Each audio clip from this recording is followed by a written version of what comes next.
1984 жылы Семей облысында Аягөз қаласында бір тосын оқиға облыс тұрғындарын дүр сілкіндірді. Қазандықта от жағатын Қайырбек деген азамат күннің ыстығынан шөлін басайын деп сыраханадан сыра ішуге сонда басын сұғады. Сусындап отырғанда көрші столда отырған Кавказ жігіттерінің бірі қызып алып, кез келген қазақтың жігітіне 3 сом ақша берсем, сап таяғымды тасып жүгіреді дейді.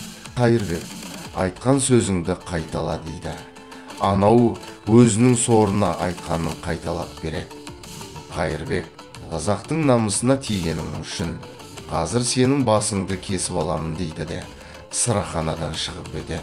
Біраздан соң қайта келіп әлгі қарқылдап отырған жігіттің шашынан ұстап тұрып, отырған жерінде кеңірдегінен бауыздап жібереді.